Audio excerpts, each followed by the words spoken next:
Hi everyone, and welcome to today's webinar about using SpaceClaim to aid in the workflow of setting up a prismatic block fuel reactor in Flownex. We will also look at a transient simulation of a depressurized loss of forced cooling event to showcase the capabilities of Flownex. To introduce myself, I'm Barnard Meyering, one of the simulation design engineers at Flownex, and I will be presenting this webinar today. The co-authors that helped me create this webinar are Rolf Lawrence and Vincent Britt, both colleagues of mine. Before I continue, I would like to explain the webinar interface and how to ask questions. You will see a question tab on your right hand side, and please feel free to type in a question at any point in the webinar and we will answer all your questions at the end. For today's agenda, we will look at what Flownex is, what a prismatic block fuel reactor is and how to configure it in Flownex, what a depressurized loss of forced cooling event is and how to model such events in Flownex. For those who are unfamiliar with Flownex, we will briefly look at what Flownex is and its capabilities. Flownex is an engineering tool that can be used by engineers in the design and analysis process of thermal fluid systems. It solves the fundamental physics for flow and heat transfer components for large thermal fluid systems. Flownex uses a one-dimensional approach in solving systems. Flownex does this by solving the conservation equation of mass, momentum, and energy on component level. All components can be solved fundamentally in true steady state as well as transient with either fixed or adaptive time steps. Flownex houses a large library of standard components used in industry, advanced fluids models, a vast control library, and integration with third-party software such as Ansys, MATLAB, and Excel. Something we really focus on is the best standards of quality compliance. Therefore, Flownex is developed within an NQA1 and ISO 9001 environment. Flownex also has a user-friendly interface with dedicated user support. We focus on user input to enhance and broaden Flownex's capabilities. And I would like to showcase the user-friendly interface of Flownex. Here you can see the GUI of Flownex itself, and if you click on a pipe, you can see all the input parameters which we can specify and all the results of that flow within that pipe and fluid properties. And it's as easy as just clicking on the pipe component, dragging it on the canvas, and you can go over and specify your input, and when it's solved, have a look at your results. And now back to our presentation.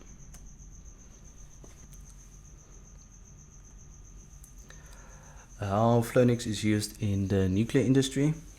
Flownex can model fuel geometries such as pebble, block and rod, and most coolant types such as molten salt, gas, two-phase water, and liquid metal. Flownex uses a point kinetics model to calculate the heat generated within the field.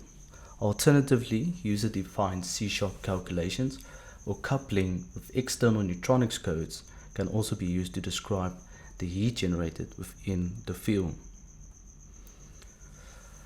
Flownex provides fast solving speeds and accurate results to help fast-track the analysis of crucial transient spanning over long periods of time, as you will see later on in this webinar when we model accident scenario.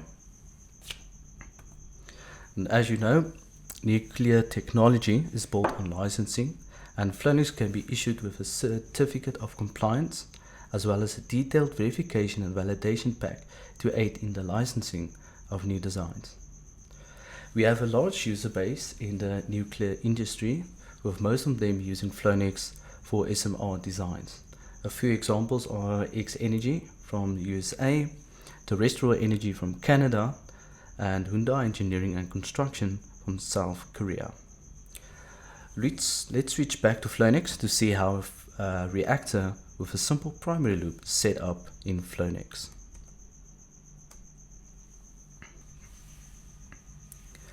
As you can see on the drawing page, we have a simple model of the primary loop.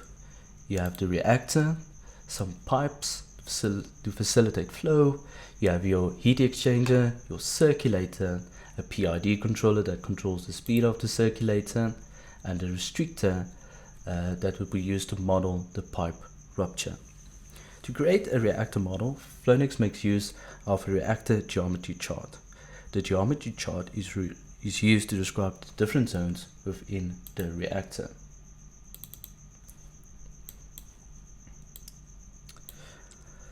Such a geometry chart is a cross-sectional representation of the different zones in the reactor. To better understand all these different zones, we will look at how a geometry chart is set up for a prismatic block fuel reactor.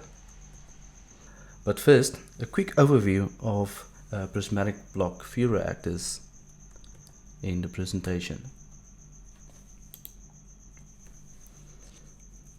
A prismatic block fuel reactor is a high temperature gas cooled reactor and is a common high temperature fuel assembly design. The reactor core usually consists of tightly packed hexagonal blocks with patterned holes or channels. These channels are used for cooling and fuel-packed cylinders. This technology is well established and many reactors uses this design, such as the reactors at Dragon, Peach Bottom, Forts and Vrain. These reactors have since been decommissioned.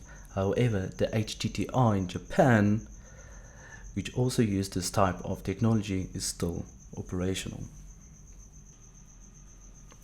Here is a representation of a prismatic block fuel reactor and how it is configured in Flownex with the reactor geometry chart. On the left is a schematic representation of the reactor. The top left is top view and the middle view is the cross-sectional view. The yellow blocks represent fuel blocks, the pink blocks represent control blocks, the gray area is the graphite reflector, then you have your core barrel, your coolant annulus and your reactor pressure vessel. And on the right hand side is the reactor geometry chart editor as found in Flownex. And it is very important to note that the geometry in Flownex is assumed to be actually symmetric, and we will approximate the reactor by a number of homogeneous annuli. The first annulus of the reactor, which is a control block, will be represented as a solid zone. The second annulus, which consists of fuel blocks, will be represented as a general fuel zone. The third annulus, which consists of control blocks and fuel blocks, will be represented as general fuel zones, where the calculated geometry will reflect the mixtures of these different blocks.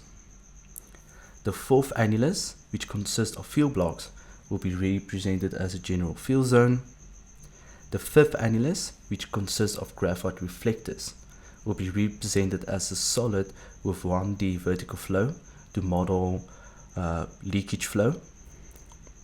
The core barrel and the reactor pressure vessel, analyzed 6 and 8, will be represented as solid zones. The coolant annulus will be represented as a vertical cavity zone, and the inlet and outlet of the reactor will be represented as cavity zones. Each zone in the geometry chart has a set of input parameters that needs to be specified. To keep within our time limit for this webinar, we will only briefly discuss the input parameters for the general fuel zone. When you double click on the general fuel zone, a window appears where you need to specify the necessary input parameters. These parameters include the vertical and horizontal hydraulic diameters, porosity, vertical and horizontal permeability, vertical and horizontal roughness, fuel geometry ratios, and radial increment lengths. Due to the wide variety of prismatic block field geometries, we use generic inputs to describe the geometry of a prismatic block field. Therefore, we need to calculate these generic inputs from actual geometry.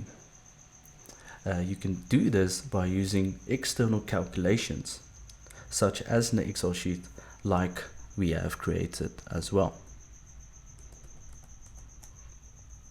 As you can see here, this is just a simple Excel sheet where we calculate the desired parameters, but some of the drawbacks of this approach are that users need to specify the geometry of the prismatic blocks, and the user needs to copy these results over to Flownex, and this can lead to some user errors.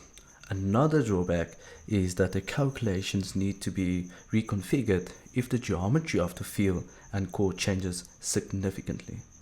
To address these drawbacks, we used Ansys SpaceClaim to calculate these parameters from CAD files and write them directly to Flownex. Here you can see a CAD model of a prismatic block field layer in SpaceClaim. This layer was used to extract and calculate the necessary geometries. This was done by using the scripting functionality in SpaceClaim, which uses Python. The main objective of the script is to calculate the necessary parameters and write those values to the XML file in Flownex, which stores the geometry chart data. In SpaceClaim, you are able to interact with CAD files using code. You can use SpaceClaim to modify CAD files, but for this workflow we will only just be reading from the CAD file. We don't have time to talk through all of the code, so I would like to focus on the code that calculates the flow areas, the heat transfer areas, and the volume ratios.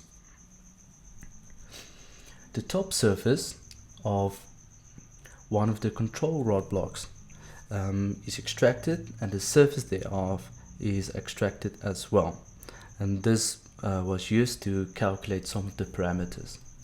Thereafter, we retrieved the top surface of one of the field blocks, as well as all of the edges contained on that block, and with this we loop through all of the edges to and test these edges against a predefined field and coolant diameter, and count all of these channels, and the amount of channels along with the surface areas was used to calculate the permeability, the porosity, the heat transfer and flow areas, as well as the volume ratios.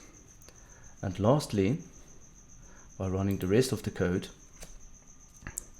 these geometries is written in a geometry chart XML file using the element tree library in Python.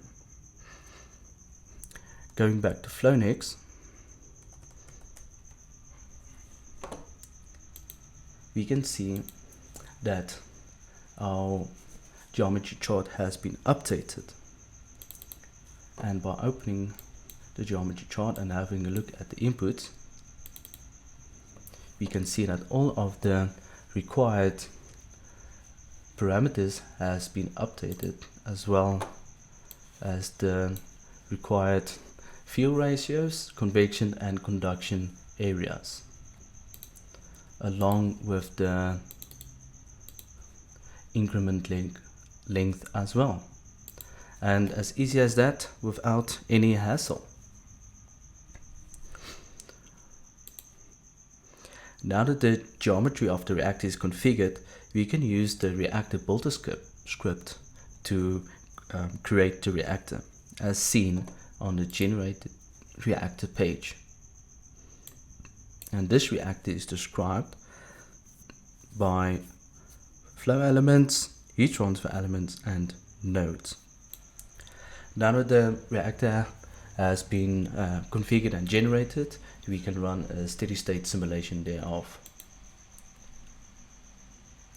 And now we can have a look at different temperatures within the reactor, as well as the different reactivities, as well as different parameters like the inlet temperature and the outlet temperature of the helium used to cool the reactor. In this example, we use the built-in point kinetics model of Flownex to calculate the heat generated within the field. And as mentioned earlier, it is possible to add user-defined neutronics calculations or couple Flownex with external neutronics code. Now that the model is set up, we can configure and model a depressurized loss of forced cooling event. But first, let's look at what that is.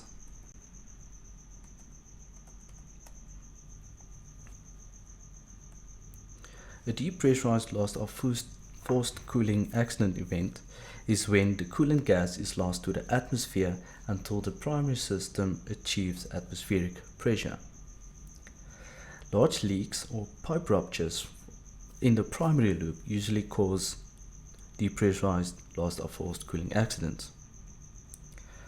Such an accident is one of the crucial scenarios against which a reactor design is tested to ensure that the design is safe and licensable. A loss of coolant accident increases the reactor core temperatures and leads to potential radioactivity release due to the coolant being in contact with the reactor core. This radioactive coolant is released initially to the confinement building but eventually to the environment. And the reactor design is deemed safe if the maximum core temperature doesn't exceed the level at which significant fuel failure will occur.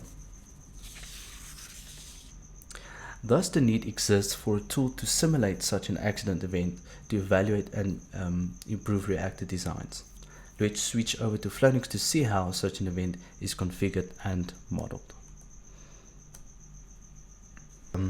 The cycle will be run in transient at normal operating conditions, where the PID controller controls the speed of the circulator and the restrictor will be closed.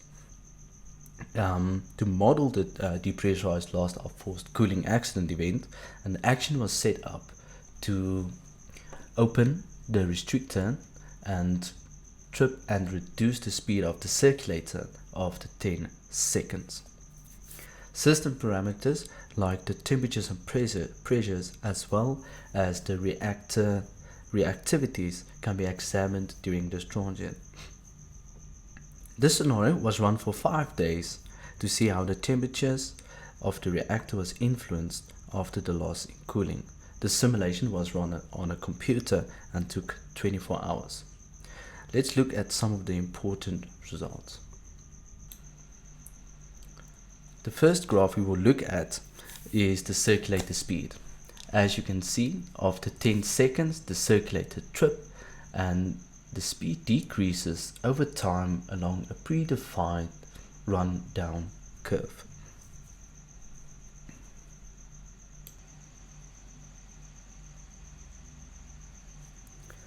The rupture release graph shows the mass flow of the released helium at the point of rupture. As you can see, the mass flow is 0 up to 10 seconds, at which the rupture occurs. There's a steep increase, and thereafter the mass flow decreases over time as the pressure in the system decreases as well.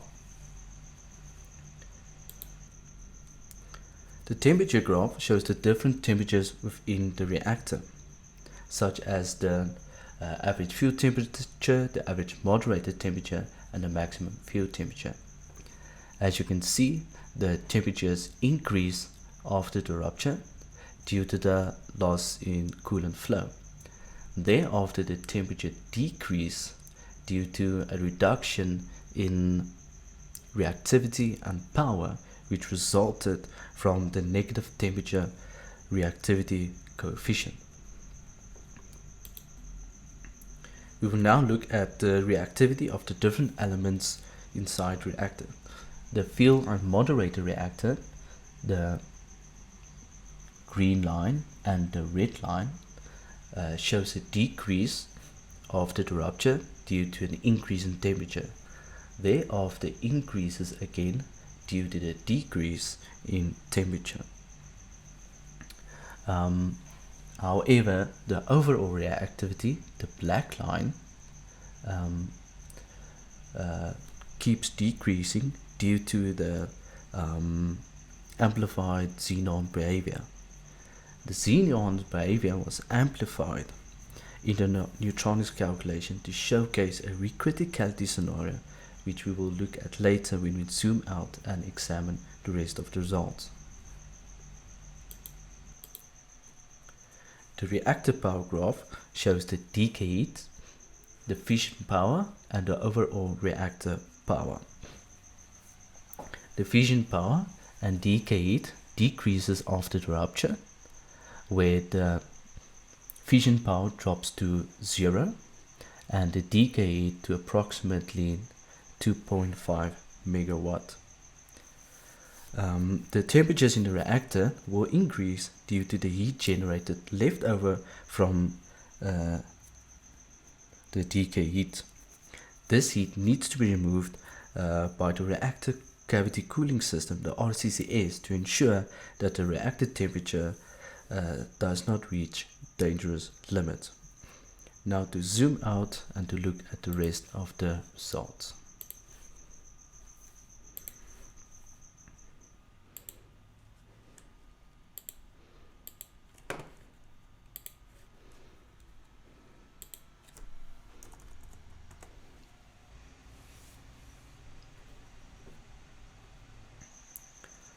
Looking at the reactor temperatures, we can see that the temperature gradually increased after the rupture up to 40 hours, where an increase of 100 degrees Celsius is seen and gradually increased thereafter.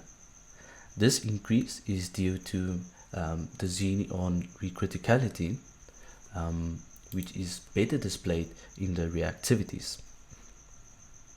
As you can see for the reactivities graph, the xenon reactivity and overall reactivity, this purple and the black line, starts to increase after 10 hours, and at 40 hours there's a sudden drop.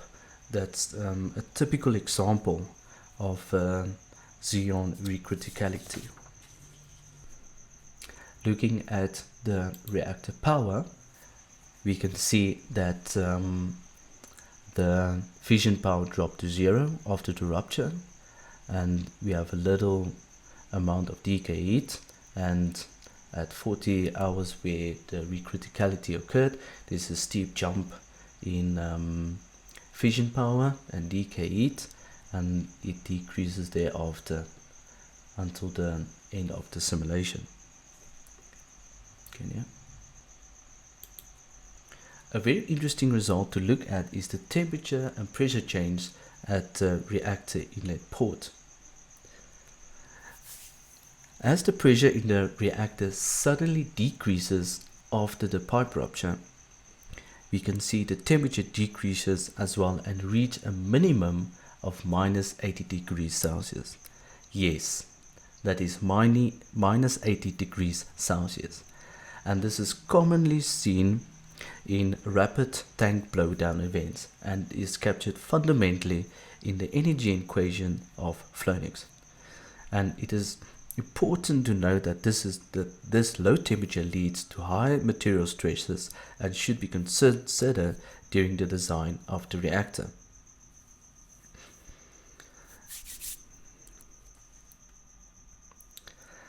This is the end of the demonstration, and as mentioned earlier, as mentioned at the start of the webinar, please feel free to post any questions you have in the question tab. I would now like to take the time to summarize this webinar. The overall workflow presented in the webinar is as followed. We created a reactor geometry chart in Flownex, and we obtained the field geometry from SpaceClaim. This was done by importing the CAD files of the field layers into SpaceClaim. We run the script and to calculate the flow and heat transfer geometries. We write the calculated values to Flownex. We built the reactor probably loop We configured the depressurized lost or forced cooling accident scenario. We ran the transient simulation, and we had a quick overview of the results. Flownex is a tool that engineers can use to analyze, optimize, design and evaluate complex thermal fluid systems. This includes thermal management, power consumption analysis, failure mode studies, control stability investigations, feasibility studies, performance and efficiency studies, etc.